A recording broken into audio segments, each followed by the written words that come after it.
Hey folks, I'm here with my friend Antny. Hello everyone. And we're going to be going out to some lunch. We happen to have the same week off from work this week, so we'll spend some time maybe doing this or that, filling up some days here and there. Now, first thing we noticed is it's unseasonably warm here for February, and we have a difference of opinion because I love it. And you, Anthony? No, I like to be normal temperatures, cold. I'm not saying we got to have a lot of snow, but the cooler temperatures would be nice. We have a whole spring and summer ahead of us. Winter should be winter. You're not big on spring and on summer, are you? Spring, I don't mind. I'm not big on hot, humid summer, no. Yeah. As for me, I'll take sticky weather over freezing weather, but that's just me. So anyway, the sun has finally come out. I hear that tomorrow is going to be 72 degrees in February. Yeah, it's a little ridiculous if you ask me. Yeah, well, you can be as ridiculous as you want, Mother Nature. I'll take it. And it's supposed to be a record. The last time that happened was 1930. So, a while back. Yeah, we're on our way now just to get a little lunch. Nothing special, you know what I mean? We don't have much time today, so I don't know what we're going to be doing. But we'll find something. Waiting for Anthony to get his Chinese food. It's our favorite Chinese reduced lunch menu place. Reduced price. There he comes.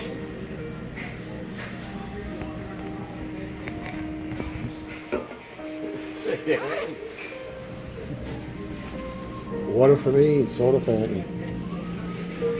Excellent soda.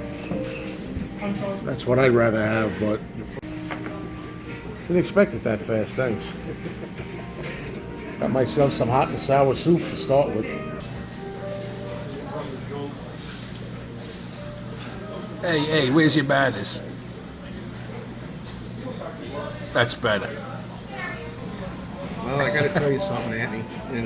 Every time we come here and eat this delicious food, they give us this plastic fork, which is like, usually plastic forks are not an issue, but this one is something that's real tiny. I can't get any rice on it. So what I decided to do this time was, I ain't fooling around anymore. I brought one from home, right? Wow. And there's the real deal to get that food. I'm not playing any freaking games anymore with this place, all right? Hell no. So that's it. We're going to start digging in. You enjoy. And when I eat, I'm going to eat the right way. Bon appetit.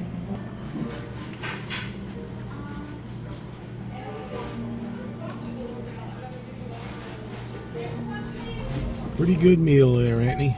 Yeah, that it was. So where are we headed off to now? I gotta get a little gas. A little gas? Yeah. Okie doke, there's a gas station right nearby. There's a gas station right on the right there. Conoco. Conoco? I've never heard of that. C-O-N-O-C-O, the most reasonable man in town when it comes to gas. Well, I know if you're coming here, there must be a reason for it, so... yeah, you got that right. So, okie dokie. Come on, move, will you?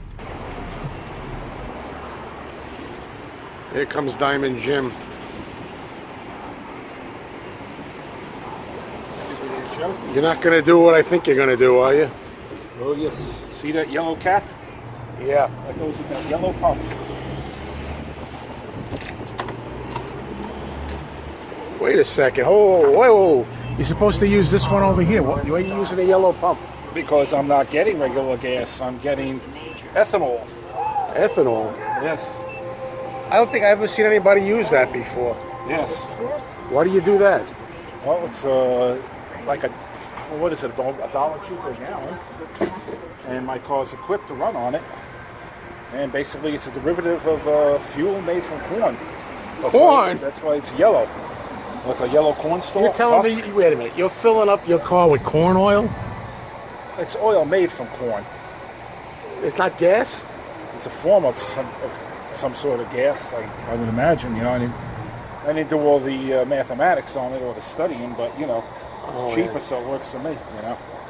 I know we got to save bucks here and there, but you sure it's safe putting that kind of corn gas in your car? I've done it many times, and I've mixed it with regular gasoline. You could do both. And only certain cars take it? Yeah, only ones that are made for. Anything to save a buck, man, huh? Yeah. Well, these days we got to do what we can. Yeah. Well, I get like 10, for my money, I get like 5 gallons of this as opposed to, for the same amount of money, 2 gallons of regular gas. Well, you're stretching the buck further, I guess. This does burn off my first gas, but... Well, folks, there you heard it straight from the horse's mouth. Okay, we got a Yogi Bear. This will be a good album for Antny, I think. Jefferson Starship. Oh, baby. Too bad it doesn't have the song Stranger on it. I like that song. Here's a signed Robert Goulet album.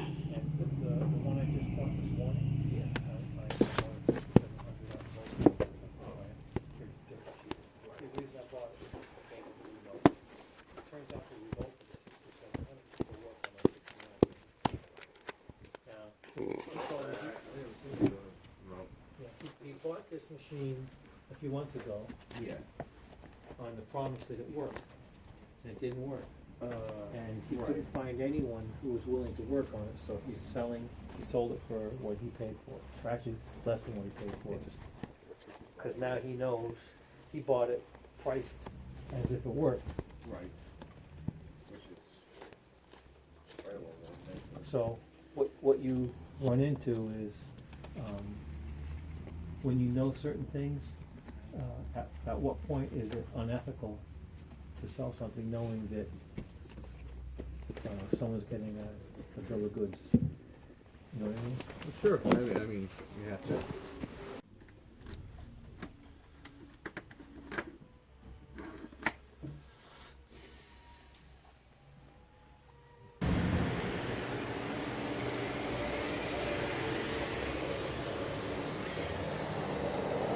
Christmas, Hansel and Gretel, classical.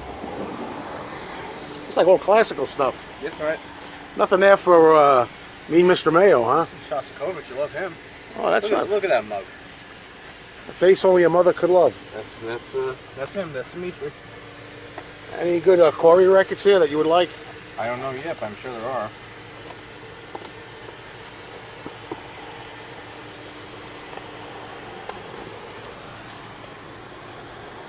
Old Mike Hayden.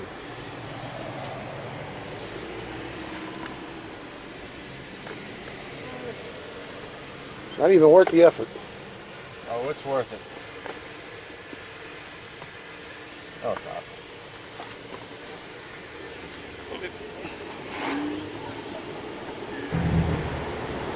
All right, nothing really there at that record store.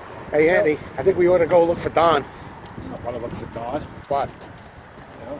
Well, dislike the guy, but I ain't going to spend my time looking for him. You know, you want to find him, I guess look under the nearest rock or in the nearest garbage can. Jeez. Oh, Don, poor Don.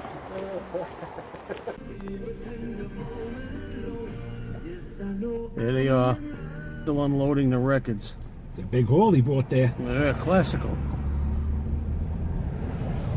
Well, Antny and I went to the second record store and I hit the jackpot. I got a George Harrison Brainwashed banner. It's framed, actually, which I wouldn't have minded if it wasn't. It doesn't have to be framed. And I also got this Ringo Starr Time Takes Time advertisement for the album, also framed. So it's a pretty good haul there. A little collection for the Beatles room. Well, that's it for today. You know, as you folks saw, the last couple of posters that I just got at my second favorite record store, the reason I was showing them outside instead of inside is because the owner asked me to please, not record in there anymore.